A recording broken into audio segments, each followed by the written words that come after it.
Hey, this is Adam Green, the director of Hatchet, and you're listening to withoutyourhead.com. Hi, this is Heather Langenkamp from A Nightmare on Elm Street, and you're listening to withoutyourhead.com. Hey, you're listening to youwithoutyourhead.com, and this is Michael Berryman.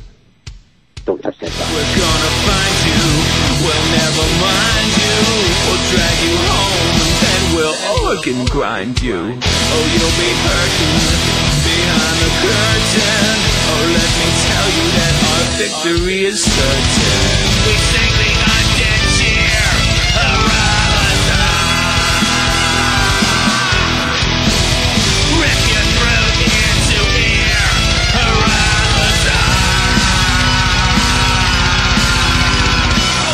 All right, and we're back. Welcome to Without Your Head Horror Radio, the station of decapitation. I am Nasty Neil, along with my right-hand man. That would make me Terrible Troy. Yes, and joining us right off the bat here, we have David Naughton, who you'll be able to see very soon in Worcester for Rock and Shock. It's definitely the biggest horror convention in the Northeast. It's in my state, so that makes it even better. And that's October 12th, 13th, and the 14th. And you can get all your information at rockandshock.com. And if you can't spell that, you're pretty sad, but you can just click the big link right on our website right now, and you'll go there just like magic. How are you doing tonight? I'm doing well, thank you. I forgot the name of your show is Without Your Head. Yes, Without Your Head. It's hard to forget that one. It is. I think that's the first time for me Yes. to be on a Without Your Head show. Yeah. Now, when you're at the horror conventions, do you enjoy interacting with the fans? Well, the interaction is pretty much, limited Right. to me sitting there and listening to stories of how they were all scared when they were 11 when they saw this movie, you know. And I politely smile and go, "Yeah, I was younger too." So it was, and then they pick a photo, and I have usually 10 or 15 action shots from American Werewolf in London for them to choose from. Are you surprised by the different age groups that enjoy American Werewolf in London? Well, it's funny that it seems that parents, younger parents, just think it's such a tradition to turn over the whole horror genre to their young under 17 children, and so these kids will be 6, 7, 8, 10, going, "Yeah, I saw it." I go, "Was it scary?" "No." I go, "Come on, it was scary." I guess my mom was guilty of that because my brother here is 9 years older, and she would take him to the drive-in when he was like 15, which would make me about 6. So it was. And there you were in the back watching this movie. I know a lot of people did that. They go, "Well, I didn't want to get a sitter, so I brought my kids in to see the film." "Oh, really? Well, and?" They go, "It scared me to death, but I got hooked on horror." So. Now, when did you know people really liked the movie? Because I know when it first came out, it didn't get the best reaction from the critics. But now it's critics didn't know what to do about it. They were just scratching their head, going, "But John Landis does comedy," and so they were trying to pigeonhole it, and it was very unique, and it's of its time, coming out with a lot of funny stuff, and then it got real horrific and violent at times, and so yeah, they didn't know what to do or say about it, but fans certainly caught on, although it wasn't certainly a runaway hit by any means when it first came out. Mm-hmm. When do you think you really started to see or know that people really liked the movie?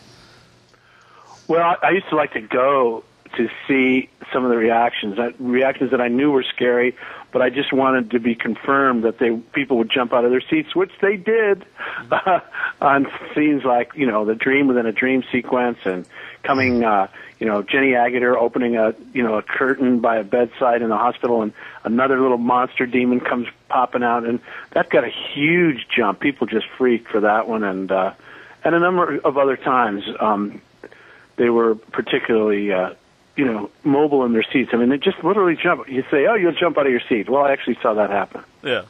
Now, you said, it's a mix of horror and comedy. I've said on the show a lot of times that I always thought it was, the best of that, because sometimes if you have too much comedy, it doesn't work, too much horror or whatever. But when you were reading the script, did you realize that, there was a lot of comedy in the movie? Well, I knew that it was written, and we pretty much shot what was written. It wasn't a lot of improv on this, out there on the location. But with what struck me was the relationship between the two guys was very real and very close, and I really liked that. And I think it was John's hope that he could cast two guys that would get along and be credible as longtime friends, even though you literally, you meet the night before and go, "Hi, we'll be shooting these scenes as best friends tomorrow. So how are you?" So that's what struck me. Not so much that comedy was jumping off the page, but that the relationship was pretty special. Yeah. Did you have chemistry with him right away? Since you said you pretty much met him and then started doing. Yeah, we did. It didn't hurt to be the only Americans working on the show right off the bat. Of course, with John, but we were all British crew, of course, and all the actors that he hired that were not, us, were all English, and so that kind of gives you a sort of sense that it throws you together even faster. That hey, we're in this together, and so that helped. And it turned out that Griffin had family in Connecticut, and we grew up never knowing each other, of course, but we did have that sort of connection. That I came from Connecticut, and he had family from the East Coast as well. Yeah. Do you think that's what made the beginning so powerful? Is like you really like these guys and they seem like good dudes, and then this horrific thing happens? Absolutely. It sets you up, I think, very methodically on, hey, look, these two guys, and they're off to, try to have some kind of fun. They don't know really what they're going to do, where they're going to go. They're going to talk who's going to be responsible for the decisions of where do we go and how is this going to happen? And of course, they're reminiscing as they go on the moors. Little do they know that they wander off the road, which they've been told not to do. And then it starts to get, it gets creepy. And of course, it's these two guys, and you're out, out in Europe. It's not like you're out somewhere where they can get home right away. They are out there. And so that adds to that sort of isolation that my character ultimately finds, is that he's just, he has no other, nowhere to turn, and that's the same with Griffin as well. Now, when you wouldn't have known, I guess, what music they were going to use while you're filming it, but the first time you saw it and you heard the music, and obviously it's music that's got Moon in the titles and whatnot, but did you feel like the music really added a lot to the movie? Because I think even at the beginning when they're playing Blue Moon, it really gives you a feeling of dread that something bad's going to happen. Yeah, I liked all of the choices that John made. It was funny, he was talking about, he was trying to get, I'm trying to think of, God, I'm blanking on his name, Moon Shadow. Remember Moon Shadow with Cat Stevens? Yeah. And he made a contact, or reached out to Cat Stevens, who did not want any of his music to be used, and particularly warned us about doing films about werewolves. Really? So, yeah. So we went, okay, scratch that guy. Yeah, that's pretty awesome. Yeah. So he was very wary of the whole subject matter and didn't want us to use that. So, but there was a whole lot of other good choices, and of course to this day I can't listen to Bad Moon Rising or Moon Dance or any of those songs without sort of remembering when. Yeah. Now, Troy and I we grew up huge fans of the movie, and I said on the show all the time, not just because you're here, but it's the greatest transformation scene, and it still holds up. And, well, it was one of these things where we finished all the principal photography on the film shot in 10 weeks, and that's one of the things people don't realize. It really came out from start to finish pretty quickly. We got over to England in February, shot the film. By the end of March, we were done, and it was released in August of the same year, 1981, really quickly, because, it was a race for these effects to get out with howling, and, these were starting to be well-known ideas, and Rick Baker's work was to be known among those guys that do that stuff. So after we wrapped the film, and then all that we had left was the transformation, which it's sort of like, save the hardest for last, as far as I was concerned. Yeah. And but Rick needed as much time as we could give him, listen to me, as John decided to give him, so that he could pull off this magnificent feat right in front of your eyes in bright light, which is how they wanted to shoot it. Mm-hmm. And that's what makes it so memorable, because, in the rest of the movie you don't see the monster too much, but you really see the transformation. Right, and I think, that was the plan, right down to storyboarding, how the transformation was going to work. John was all for showing the monster more, the creature, the werewolf, in fact, and Rick was very adamant about, no, please don't show this. He wasn't sure how it would look on film, and to his credit, I think, and to the mistake of many other directors ever since, films aren't as scary when you see the creature, I remember a case in point of seeing a movie like Signs. Remember Signs that Mel Gibson was in? Yeah. And I think it's Signs. I hope I have the right movie. With the alien? But, these creatures trying to, break into the house. And it's really terrifying until you see one and you go, wait a minute.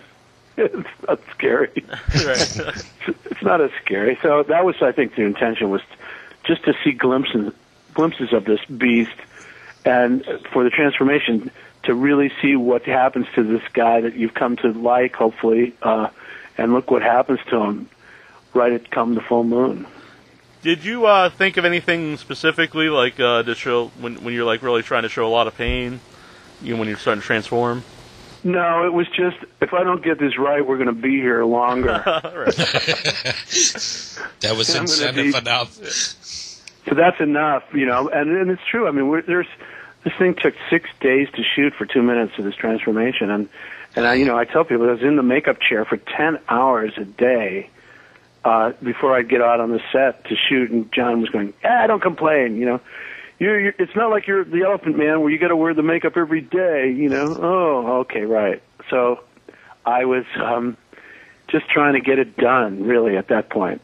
Especially, it's so tedious, and you just want to rip it off at some point. Going, no, you can't. And I'd be followed around by Rick and his team, constantly touching up, and we're almost ready, and oh my God. Did you get to keep any of the props? I didn't know. In fact, the wolf stuff, the body parts, it's foam and latex, so it starts to rot. But somehow, there's a guy, Bob Burns, his name is, whom you probably know of.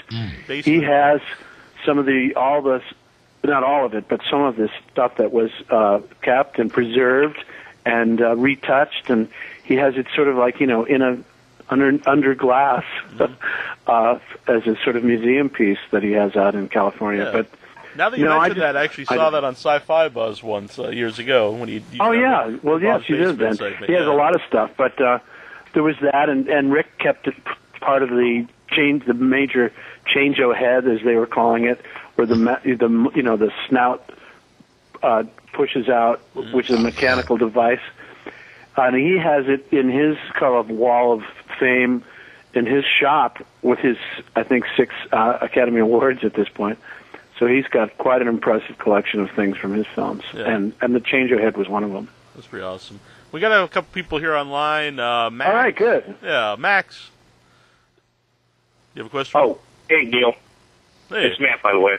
Matt, I'm sorry. No, it's fine. Hey, thanks again for inviting me to this. I would have forgotten it, but thanks, Ken. No problem. I'm always promoting it all over Facebook, all over the internet. So do you have a question for David? Yeah, a couple. Hey, Dave, how's it going? Thanks for coming on the show. It's great to speak to you. Thank you.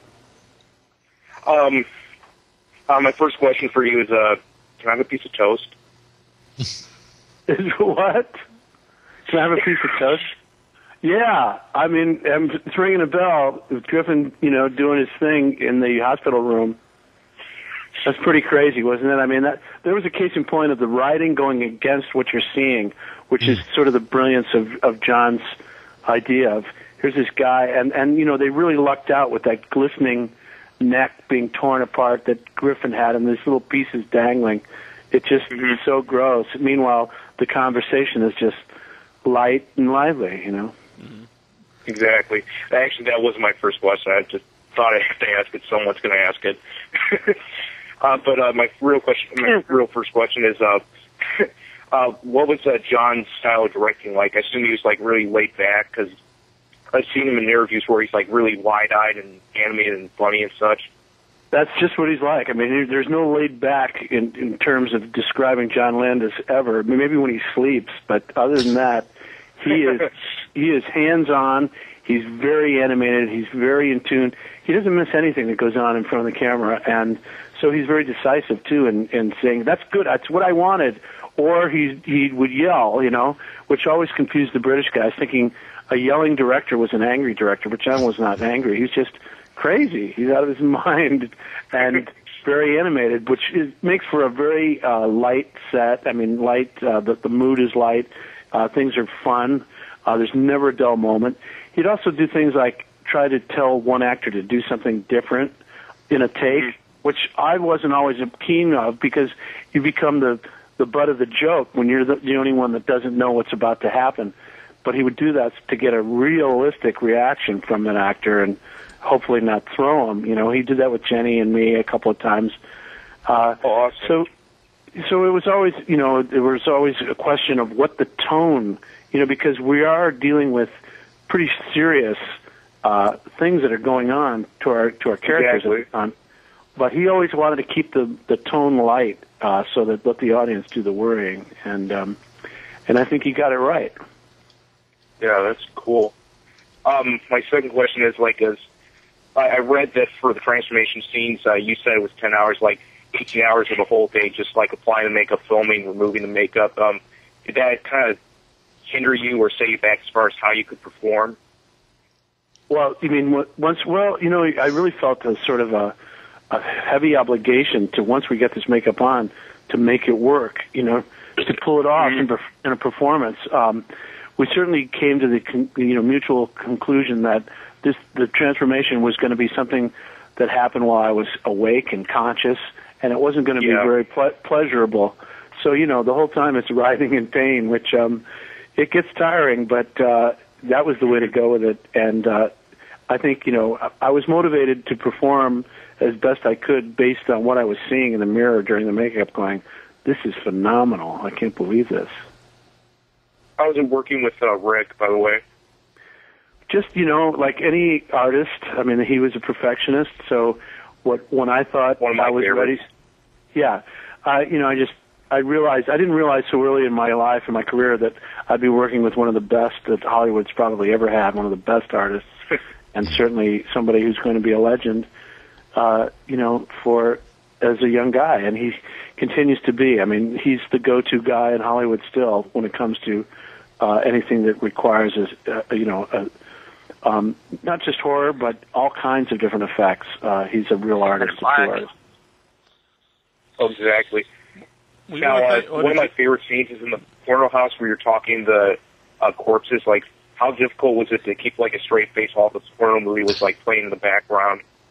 Well, it's funny. I don't believe John ever put together a gag reel of outtakes, and because there certainly could have been, but we were just so into it that there wasn't a lot of wasted effort or time wasted goofing around. It was funny enough to play it. So we were pretty, as were the actors that were very disciplined, the English actors who were all, they just loved it. Oh, we're doing a very light tone, a very light mood, while we go in electric shock. Oh, you could kill yourself. What about a bullet? Electric shock. All these things, and it just plays so well. It's so well written that there really wasn't the need to kind of make fun of it or have fun doing it. It's just playing it was enough. Oh, okay. I just love you. You must die, David Kessler. Yeah. Oh, in the background. And it was fun. I mean, having seriously too. How long is I going to ask questions for? Oh, he's just having fun, Greg. Just wait a minute. But we do want to thank you for calling in, Matt. You're a good man. Okay, sure. All right. Thanks, Matt. Thanks again, Dave. Beware the Moors and be a pepper. All right, see ya. Bye. Thank you. I was surprised how many people brought up Pepper when we mentioned that you were going to be on the show. Oh yeah, it's funny because that's one of the things I've sort of discovered when I'm out there at these shows is that you got to be at least 30 to know what being a pepper is. I mean, even though you can go on YouTube and see some of the commercials we did, but actually, kids go, well, what is it? And I go, well, kids, being a pepper is kind of a unique thing, and and they don't understand what it is because it really only ran, back then in those early '80s, and so you got to be older to understand it. All right, we got Greg on the line. Hello? Hello. Hey, Greg. Greg was yelling at the last how are call, you? telling me he was going too long. Good. Yeah, I worked with you actually a couple of years ago over in Orlando at Spooky Empire, and I'm going to actually be working with you in a couple of weeks in Massachusetts at Rock and Shock, and I'm very honored. You're a great actor, and I love the American Werewolf in London. Was actually one of my first horror movies my parents took me to, and it actually got me into horror makeup and everything. And I've met Rick Baker working at Universal, and I've worked with Tom Savini and everything, so it's just a great field to work in. And my question is, I mean, how did you like it? I mean, I didn't really get to talk to you that much when I was working in Orlando, but... makeup is, as I said, you kind of get into it, but it's at the time, I couldn't wait to have it done, to be done with it. I mean, in terms of, okay, are we ready to go on camera now? Well, no, it's going to take a little bit longer.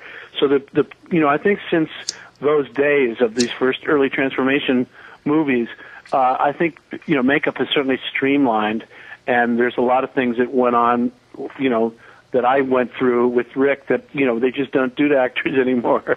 and particularly like lenses, for example. I had to wear these glass lenses, which were really uncomfortable and couldn't see out of them at all, and they covered my entire eye, whereas now, they use, just as a case in point of using, soft lenses, and you can wear them for a long period of time. And oh yeah, I worked Halloween Horror Nights for almost 10 years down in Orlando, so it was like I knew exactly what you're talking about. Where they put me in the makeup chair for they called me in a couple hours early because I was one of the most prolific horror creature there, and I had to go in the chair for like 6 hours, whatever. And get the soft lens and then the hard lens over top of it, and so I know exactly what you're talking about, but.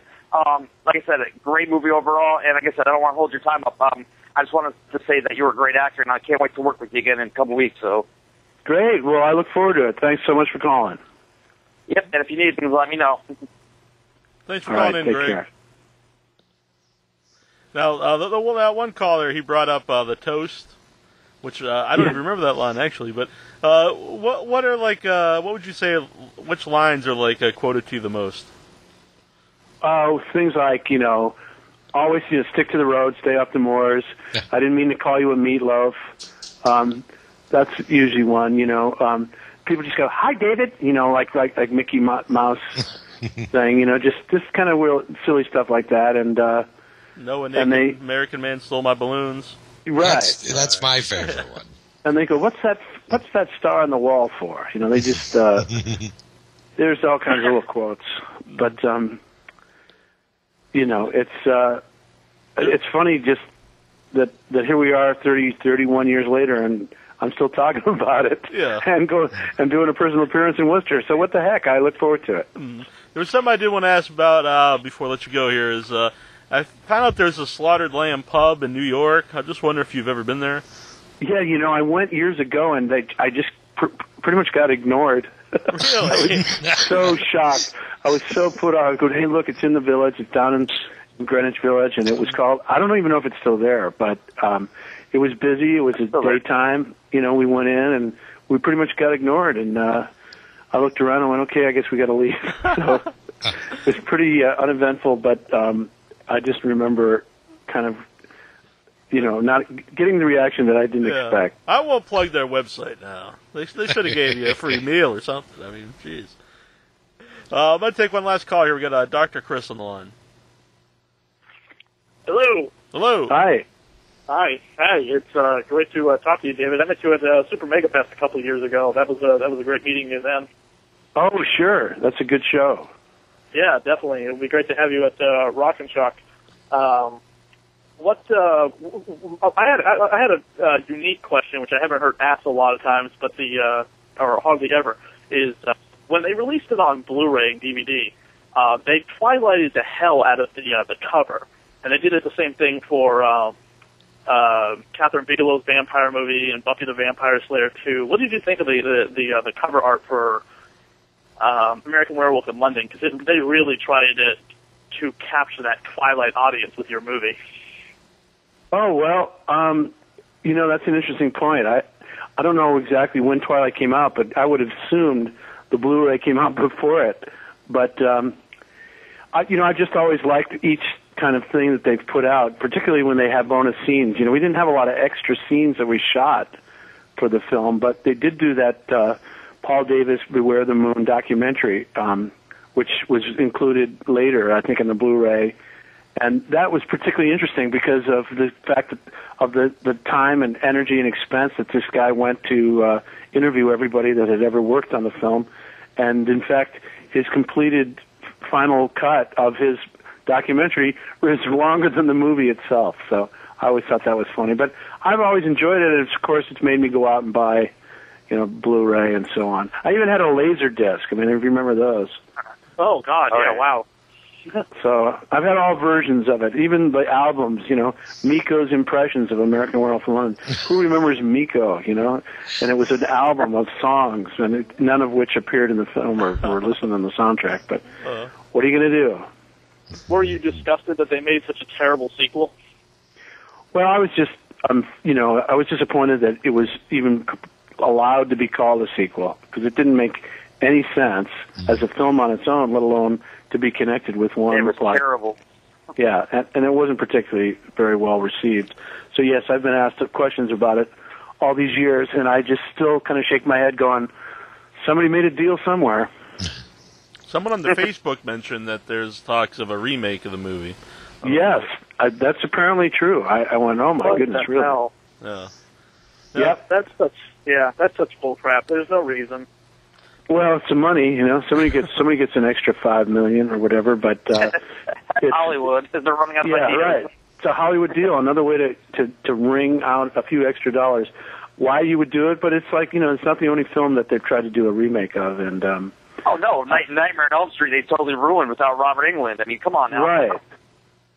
But I just know that, I think that the bar was set pretty high, and that if they do a remake, that they're going to have their work cut out for them. I don't see the.